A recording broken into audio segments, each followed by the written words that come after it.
بسم اللہ الرحمن الرحیم۔ الکریم جل جلالہ اللہ تبارک و تعالیٰ کا مبارک نام ہے۔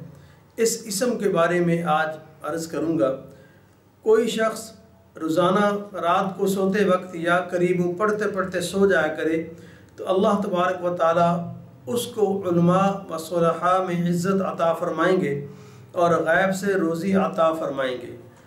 جو شخص یا کریم کثرت سے پڑھتا ہے، پڑھتے پڑھتے سو جائے تو اللہ تبارک و تعالیٰ اس کو علماء و صلحاء میں عزت عطا فرمائیں گے اور غیب سے اللہ تبارک و تعالیٰ اس کا رزق اس کو عطا فرمائیں گے، رزق کا بندوبست فرمائیں گے۔ خود حیران ہو جائے گا کہ یہ رزق کے کیسے کیسے اسباب پیدا ہو رہے ہیں۔ اور کوئی شخص الکریم ذو الطول الوہاب کو کثرت سے پڑھتا ہے تو اس کے اسباب و احوال میں برکت ظاہر ہوگی۔